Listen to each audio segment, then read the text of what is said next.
Greetings, you tuned into Inventive Q on Open Studios. My name is Sane, and today I have founder of Alpha Longboards, boardshaper, photographer, Kent Lingeveldt. How are you doing today? I'm good, thanks for having me. I'm great. It's an honor to finally meet you. It's been so long that in Cape Town I know you've shaped the whole skate culture. A bit, yeah. Yeah. So just give me a mini introduction about when you've started. I know it's been a lot of years. Can you just give our viewers a background on just the skate culture? Yeah, I mean, for me personally with Alpha Longboards, I started shaping in, I started skating in 1994 on the Cape Flats in Hanover Park and in Mitchell's Plain. And then spent some time in Woodstock, and that's where I started downhill skateboarding. Then I started competing in 1999, but still on the normal small street skateboards. And then I realized I need something to go faster, and that's where the idea of Alpha Longboards came.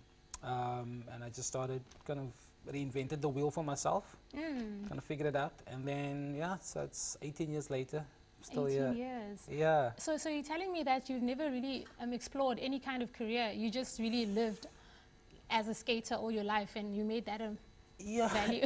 Yeah, pretty. You know, like I always say, that I'm very lucky in that I found the one thing I want to do early on in my life. You know, like a lot of people don't find that. I mean, I remember when I started to skate in '94. It was like one of those transformer moments. You know, like it made sense. Yeah. And from then on, I was like, how do I stay in skateboarding forever? Because that was my vibe. I was like, I want to skate forever. You know, like there was no other thing I wanted to do. It's like you found it. Yeah, exactly. And then that was it. And then like that was my love, because we moved around a lot, so I didn't have much friends. So me and my skateboard makes sense. Yeah, and I can imagine just like moving around like that it can be something that's a great distraction, that you don't even feel lonely. You know what I mean? You know, like on the Cape Flats, I always say, you know, that's why stuff like a bicycle and skateboard is such a big thing for, it's a good substitute. You know, for young kids. It's just because it's a way out, you know, because so many times you can be stuck in like a 3-block radius. But and it can actually allow you to think in that process. Exactly. So like it allows you to kind of go and move and do some other stuff and kind of see other places, which is fun. 100. So now back on the skateboarding. Okay. When did you start? Like, because you know, when you're starting a new business, as much as it's your passion, that doesn't determine that you'll have immediate success or sustainability. So what were your baby steps in the beginning process? Like, I don't like, I think, you know, before I answer your question, Sonia, I think that my naivety was really a blessing. You know, like I didn't think too much about possible failure. Ignorance is bliss. Yeah, you know, I was just like, I want to make skateboards. I was gonna, you know, and I mean, not having much growing up, you know, like I didn't fear not eating, you know, like I didn't, you know, because like you kind of, you know, I mean, because at some points in your life on the Cape Flats, you kind of experience you're accustomed to poverty. just day to day, Yeah, so like you don't fear failure because, anyway, so then I started and I just bought one piece of board and I made a board, and then other people were like, yo, like we dig your stuff. And yeah, from there, but I mean, it was, I think for the first 10 years, it was a struggle, you know, like I had to do other small stuff in between just to kind of sustain my life. Your life. But then, like in the late 2000s, like 2009, 2010, kind of around that time, things started picking up. And I mean, for us, longboarding, like I must feel like I had to create a culture. Because like people used to see me with my longboards in the early 2000s, they'd be like, yo, is that a surfboard without wheels? I'm like, oh. You know, I mean, because that's the kind of stuff, because people didn't know about longboards. Yeah, so like we had to. You're a pioneer of sorts for that kind of movement. Yeah, a little bit, you know. I mean, not so much for the downhill racing, a little bit for that, but also mainly just for the everyday use of it as a commuting tool. That's and like as a lifestyle tool. Yeah. So we really pushed that, like me and my crew. You know, close friends of mine, Marco Morgan, Andre Bird, we just kind of spammed people with our love for longboarding and for using it every day, and it kind of picked up. And by spam, I'm going to hold on to that word. Do you mean now, did you guys get into branding, into creating it an official movement, or was it just something that people just saw around and they assumed, what is this? Was there any branding? A few things, you know, and I mean, a big blessing for me was social media, Facebook. You know, like I remember in the kind of like 2008, 2009, we started things like Lazy Alpha Sundays, because we kind of grew up skating in the Woodstock District 6 area, downhill skateboarding. Yeah. So like we would have like every Sunday. And you survived. Yeah, you know. Downhill skating. So like we would have sessions, and we would, you know, like people would come, and if people want to learn how to skate, and like we actively had to push it on social media, have these events. Yeah. And yeah, I mean, so it was work. But I mean, it wasn't really work. It was us skateboarding. And yeah. just spreading the love, so it was good. That's good. And that's the beauty of actually doing what you love and actually gaining from it, making money out of it, making a living out of it. Yeah, I mean, that's a blessing. I mean, yeah, I know. Anyway. Yeah, you know, 100. So now coming back now from the olden days where you started and today. Jeez, maybe I'm And old. today. Yeah, well, it's like 18 years. I That's a know. long time. That's an adult. Yeah. So, but you actually you've maintained your relevance. You know, you still feel like someone that's like timeless. You're getting into the timeless zone. You know what I mean? Because no one can attach an age to you. They just know that you can't. Because Yeah. that's basically your brand now.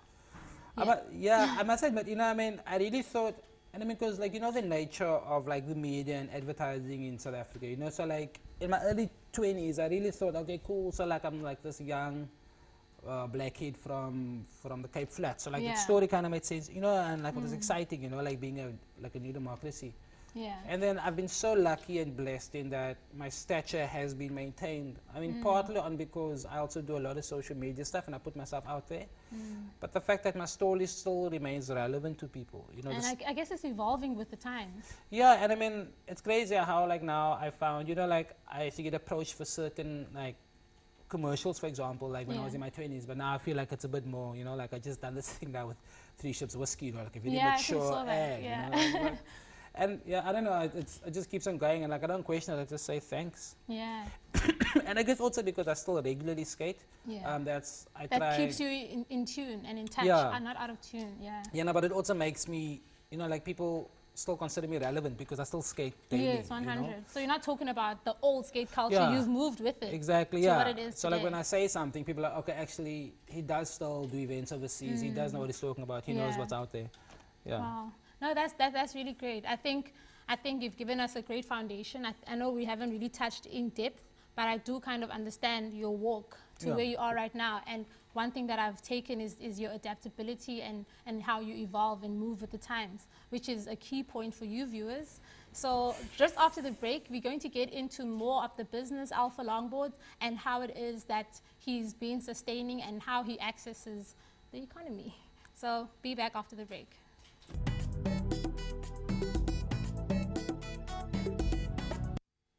You're back on Inventive Q with Kent Lingeveldt of Alpha Longboards.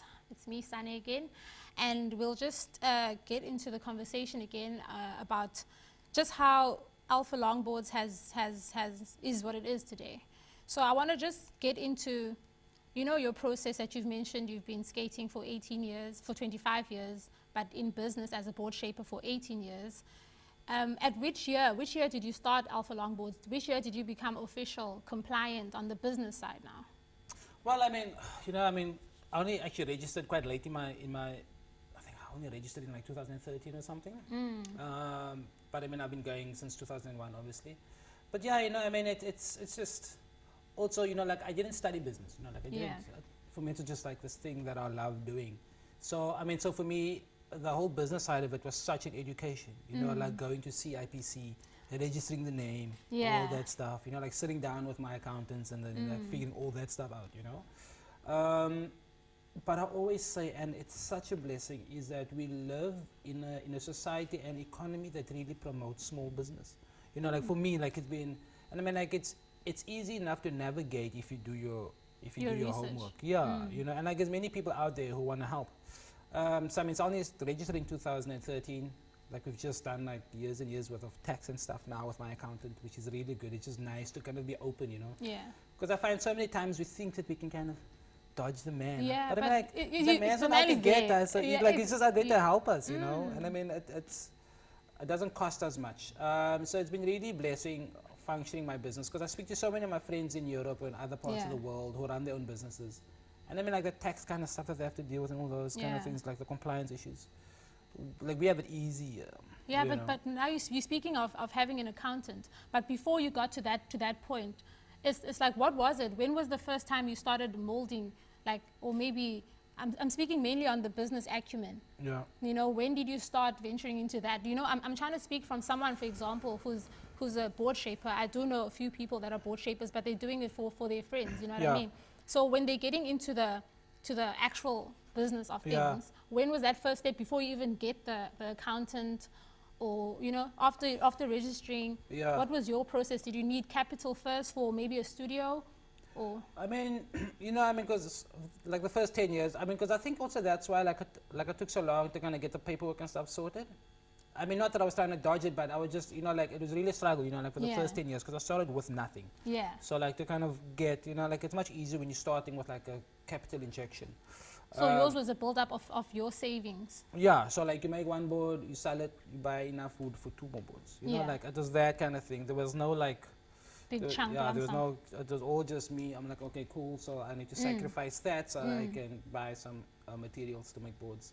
And then only once, and then like once business starts to pick up and like you start getting like a business bank account, and then you realize. Then yo. you realize. And then also, you know, I mean, because I was lucky enough to start racing internationally in 2004. So like Oh, okay. my boards, so like I mean, for me to get from event to event, I would be sitting, you know, like after a race, I'd be like sitting there with like 10 decks, just because I need to make money now to go to the next event in Switzerland, for example, from Germany. 100. You know, so like people would buy my boards, and then also, So you built new relationships, so that Yeah. could also be a part of what has molded Alpha Longboards, the exactly, international connections. yeah. But then also just having to do stuff like PayPal and having to actually sell stuff overseas really makes you have to sort out your paperwork and stuff. You know. So now, Because- so now that actually brings me, sorry, and that No brings me to the economy. So there's the global economy, which now you also are accessing, seeing that you are trading internationally. Yeah. And how much, it said actually, before I asked this question, it said that the South African economy since 2016, sorry, has been worth 95 billion, it said. So I'm not sure about how accurate that is. Okay. But now, that's South Africa alone. So how much of the South African economy do you think that you not benefit, but like how that you access, or this potential, do you feel like it benefits you in any way, or are you making most of your income through the global economy? I would say it's half and half. So like about half my boards go out of the country. That's actually a lot. Yeah, no, I'm very That is liking a that. lot, yeah. I mean, like, there's a plus and a minus. You know, like everything made here is always more exciting to people outside. And Yeah. stuff made outside is always more exciting to people here. So that's always like the pluses and the minus. Hmm. But I think I think more and more the local buyer is becoming appreciative of like locally produced goods. So I feel Especially more, great quality. yeah, so I feel more and more I'm accessing that financial markets, which is fine for me. I mean, because I just think that my own people like my stuff. Yeah, 100. Yeah. So I mean, so I don't know how much of it, like not as much as I would like. Yeah. You know, like if all my boards were just sold and then I sold maybe 2 or 3 overseas, that'd be great. But yeah. Okay, so you would say most of your income, not most of your income, but the support generally is mostly international then? Well, half and half. You know, I mean, like I Half don't and wanna play down the kind of Yeah. love and support I get That from you the get. local economy. You know, 100. like not But, at all. yeah, okay. Yeah. Fair enough. So now, just about funding. Have you ever received any kind of funding, whether it be capital from the state or... No, once I got the Jupiter drawing room, just ad agency done this thing where you could kind of submit a proposal for your small business, and I think that's like in 2012. I think I got like 75,000 rand or something. for a project or... Yeah, but just for my business, you know. Then Oh, okay. we dig what you do, continue doing what you're doing. Here's 75K. Do Was it whatever. something you searched for? Did they approach you? I think I got approached for it to be part of this process. I can't remember, it was a while ago. I mean, so that's the last time I think I can remember that I got a big cash injection for the business. Yeah. So I guess your concept has been such a great concept that it's so self-sustaining, because you know a lot of people just sustain themselves through funds. Yeah, I know that's always been the thing, you know, like I always joke, and this isn't a, you know, I think it's like you're giving a kid who's not had anything, like loads of money, then they're like, oh, what do I do? Let's go party. Exactly. And I'm just like, oh, me, you know, put Yeah. the money away. I guess the key to my business has always been to keep it simple. Yeah. I mean, even though I've been around for 18 years, if you look at my space, it's not a big fantastical space, you know, like I've decided, you know, because you can It's have just one. durable. Yeah, you know, like it sustains, it's easy enough for me to self-manage. It's easy enough to maintain financially and to bring in, you know, so I can see the profits as opposed to the expenditure.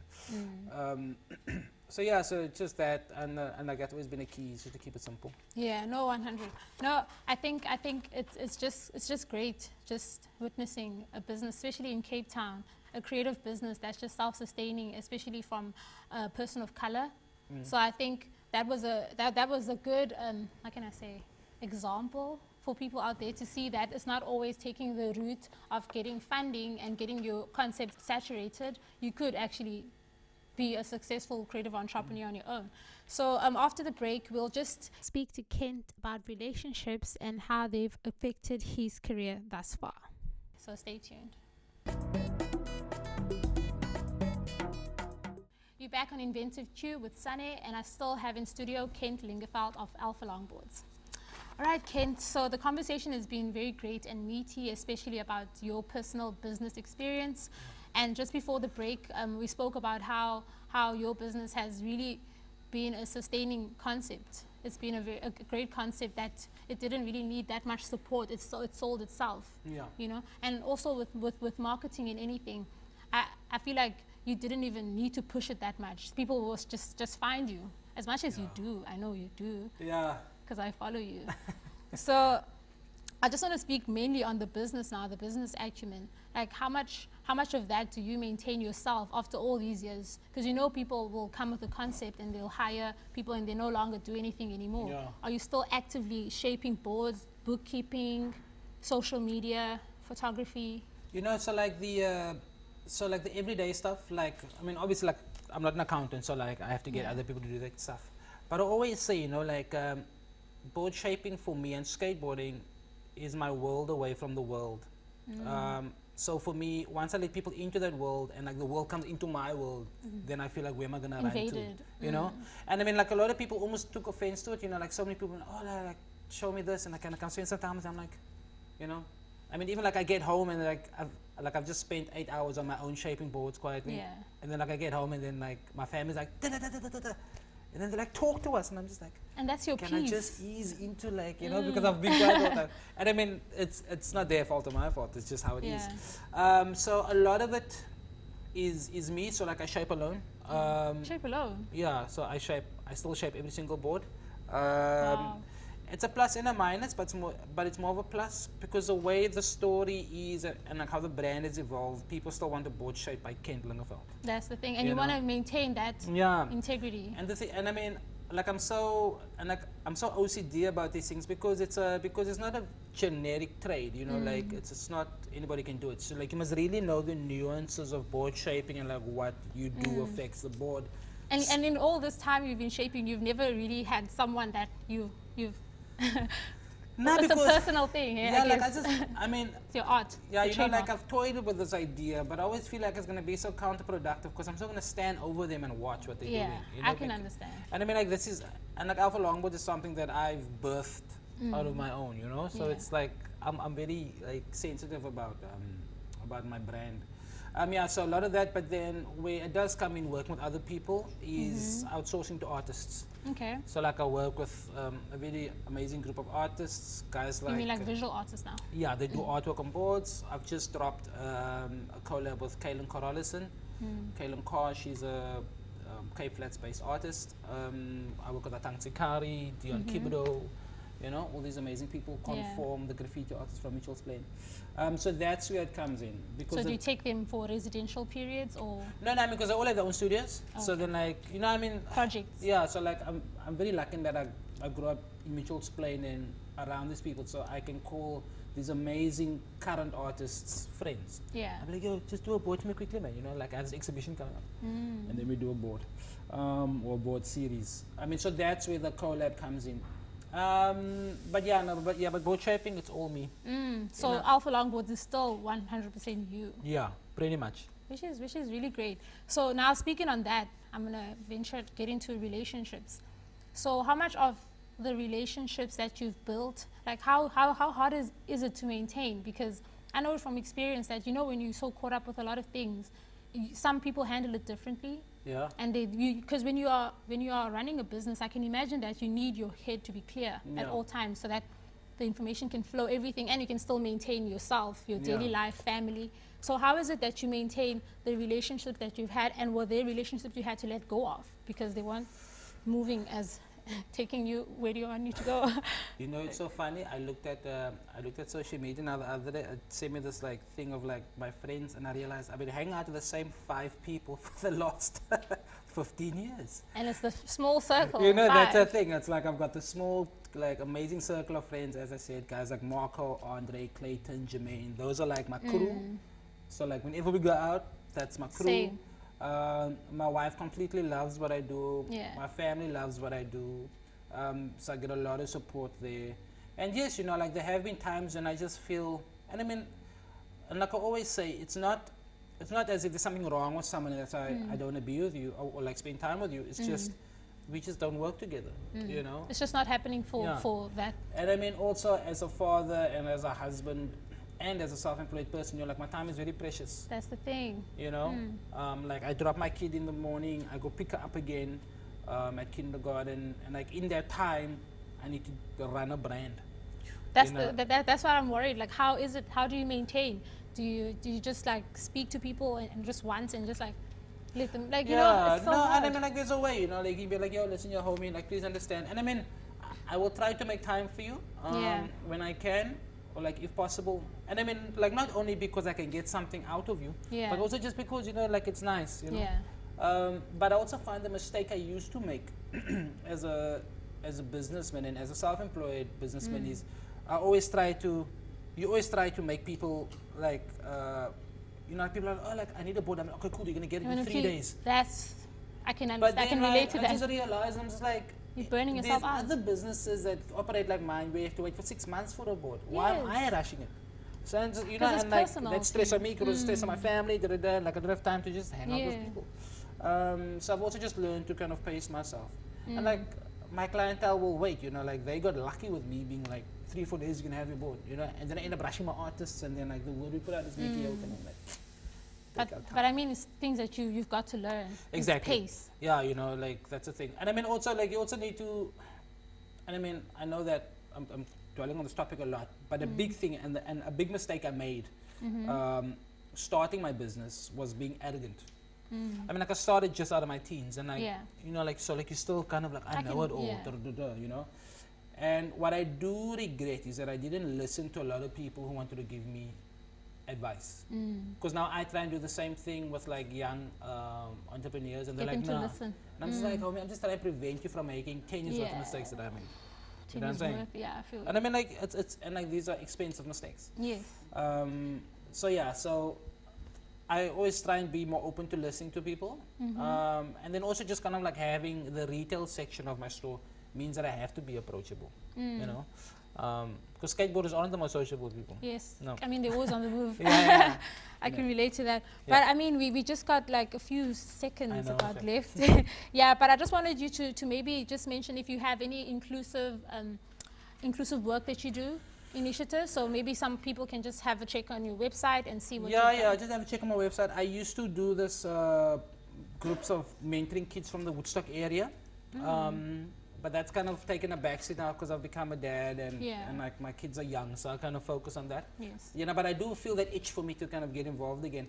But it's mainly more from the skateboarding aspect, you know, like not so much the board shaping, but mainly just using skateboarding as a language to communicate with youngsters about a different path. You know what I'm saying? So hopefully so we're actually organizing some events. My team rider Khalil, I've now put him in charge of organizing events for summer.